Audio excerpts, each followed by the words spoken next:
Chapter 131, Transaction. Mr. A, that sounds more like a code name for a criminal rather than a powerful man of mystery. It can't be compared to the Fool at all. No, only gods or demigods can be compared to Mr. Fool. Audrey felt a sense of superiority as she thought about this. She looked calmly at Mr. A and spoke to Fours and Zio Derecha with a hushed tone.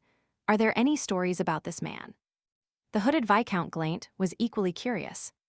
Zio Derecha replied sternly, there were several such incidents in the past. Sequence 8 Beyonders, some even at Sequence 7, have targeted and tried to deal with Mr. A, but they've all mysteriously disappeared. So he truly is a powerful Beyonder, Glaint marveled. They walked into the room as they spoke. The guards immediately closed the door behind them.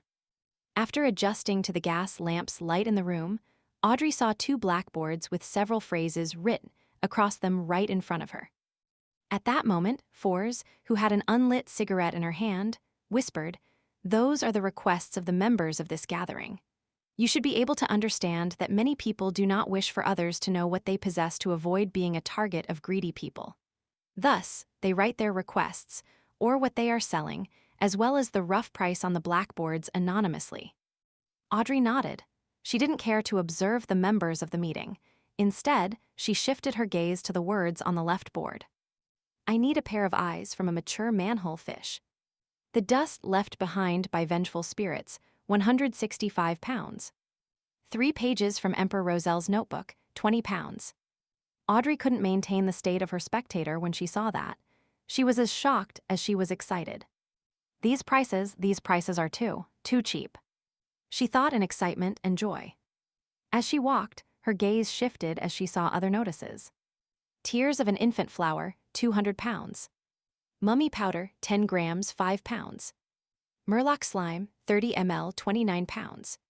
Formula for Sequence 8 Potion Sheriff, 450 pounds. Just too cheap. The Beyonder ingredients all cost less than 300 pounds. Audrey's eyes sparkled as she found a place to sit together with her companions.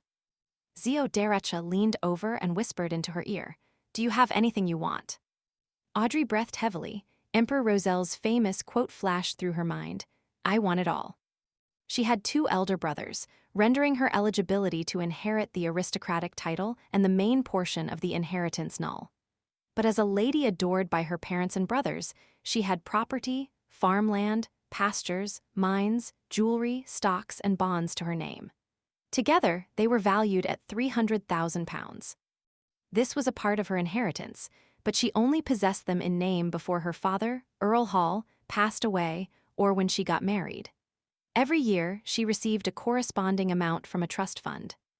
But even so, she could receive 15,000 to 25,000 pounds a year, making her one of the richest women among the nobles in the entire Lone Kingdom.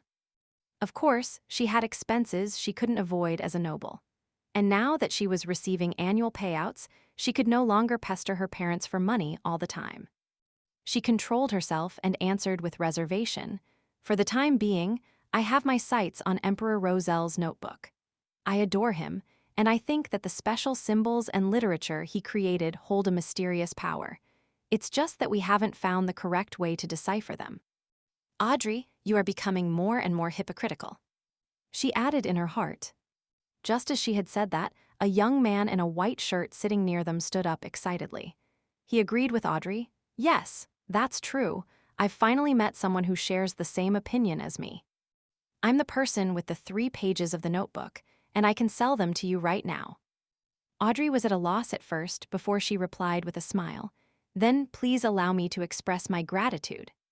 She took out a pair of 10-pound notes and handed them over to the man, then received the 3 pages of Emperor Rozel's diary in exchange. Of course, no one here knew that they were part of his diary, and thus everyone generally called them his notebook. Audrey flipped through the pages after she received them and confirmed that the writing was similar to the previous pages that she had come across. She put away the diary and asked Zio and Fours softly, "Who can I look for if the notes are fake, Mr. A?" "Yes, Mr. A will not allow any fraud to take place in his gathering, and I could help you mediate this privately too," Zio Derecha replied eagerly. "I understand." Audrey entered her spectator state and surveyed the beyonders and beyonders to be around her. There were many people looking over because of the excitement of the young man just now. They were observing Audrey and Glaint, some making it obvious while others were more discreet, but Audrey and Glaint's hoods covered their features well. There are sofas and chairs strewn all around the venue, all facing the board. The material of the furniture is rather normal, indicating that the person who gathered them here, Mr. A, isn't a noble and doesn't care much about the venue. Yes, with the confidence he displayed, he need not be overly pretentious with the venue. Audrey looked around and calmly observed. Mr. A looks at all the ladies present, his gaze often lingering on those who have above-average looks. He's lecherous. Why is he looking at me so frequently? Can he see through my robe? Audrey was shocked at this deduction. She felt disgusted, as if she had just eaten a fly. But her worries quickly eased, for she noticed that Mr. A was not looking at her body or the bodies of the other ladies. This means that his eyes cannot see through fabric directly. His sense of sight is exceptional. It's as if he's observing me at a close distance. With that ability, the hood won't achieve much. Audrey calmly observed the rest of the people engaging in their own deals and got an understanding of the circumstances of some of the people there. At that moment, Mr. A's facilitator walked over and whispered to Audrey's group, "You can write your requests on a piece of paper and pass them to me, or wait till the break later to write whatever you want to sell on the blackboard in the small room." Fours took a whiff of her cigarette and surveyed the surroundings cautiously. "Have you considered which Sequence 9 formula you want?" She had kept her promise and told Audrey and Viscount Glaint about all the sequence pathways she knew of. Audrey pretended to think before saying, "Spectator, I want to become a spectator. And I also want the advancement of spectator, the telepathist." She considered the fact that she would have to come into frequent contact with Fours and Zio Deracha in the future, making it highly possible that they would realize that she was a beyonder, a spectator. Thus, she decided to take this opportunity to reveal this to them and completely conceal the fact that the Tarot Club existed. Even though I'll be wasting some money, it'll still be worth it. Audrey praised herself. At the same time, she noticed that Zio Deracha was looking at the blackboards from time to time. Her expression was that of desire and depression. "Zio told me that the corresponding sequence 8 to Arbiter was Sheriff. She's looking at the £450 price tag. Well, it's obvious that she wants the formula for Sheriff. She's already been an Arbiter for more than a year, and she has been unknowingly acting the role of an Arbiter. Her potion should have been digested already. All these details tell me that Zio lacks money." As Audrey was deducing all of this, Viscount Glaint revealed his choice. "Apothecary, I want the formula for Sequence 9 Apothecary." Feeling the gazes from Audrey, Fours, and Zio, he explained himself with a chortle. "To me, health and not having to worry about major illnesses and harm is the most important thing. A rational decision. I once dreamed of becoming an apothecary," for sighed while smiling. She had a rather languid demeanor. After making the decision, Audrey and the rest wrote their requests on pieces of paper and handed them over to the facilitator. They looked on as the facilitator made his way around the venue and asked the other participants, collecting several other slips of paper. This facilitator then shuffled the notes and handed them over to his partner in charge of the blackboards, asking him to transcribe the information onto them. "I need the formulas for potions Spectator and Telepathist. The price will be negotiated face-to-face." The facilitator would repeat the request 3 times after he wrote it onto the blackboard. If someone was interested, they could apply for a room in secret. There would be facilitators helping them complete the deal. After waiting for a while, Audrey and Glaint didn't receive a request for a deal. They were rather disappointed. At this moment, a facilitator walked over to Audrey's side and handed her a folded piece of paper.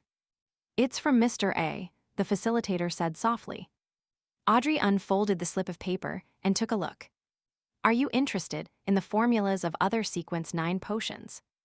Audrey curled the ends of her mouth disdainfully and wrote on a blank spot, "I am only interested in Spectator." She folded the piece of paper and handed it back to the facilitator, then watched as he passed it back to Mr. A. Mr. A took a glance and didn't say anything, continuing to look over the rest of the members silently. But Audrey sharply noticed that he had secretly burned the piece of paper and allowed the ashes to fall to the floor. 15 minutes later, Mr. A said, "Now we will have a break. You can interact with other participants freely." At this moment, the young man who sold Emperor Roselle's diary approached Audrey and said in excitement, "I have already deciphered a portion of Emperor Roselle's special characters and tattooed them onto myself, allowing me to gain some remarkable abilities. Are you interested?" Audrey suddenly recalled that she had asked Mr. Fool if the special characters in Emperor Roselle's diary possessed any unique abilities. Mr. Fool's answer was that they were useless unless a deity suddenly took interest in them. She looked at the young man in front of her and thought for a moment. She then probed, "What remarkable abilities?" The young man answered excitedly, "I have become stronger and more healthy." Audrey looked at him in pity. "I'm sorry, I have more trust in my own research." In the remaining time, she continued observing those who came to this gathering, but didn't obtain any more information. All she had was a rough deduction that some of them were doctors or lawyers, ordinary occupations. Audrey and the rest left the venue after another half an hour and returned to Viscount Glaint's mansion as they waited till the ball ended. Audrey returned home at about 10 that night. She was about to get her maidservant to prepare some hot water when she saw her dog Susie shoot her a look. "My dog just shot me a look." Audrey's emotions became complicated.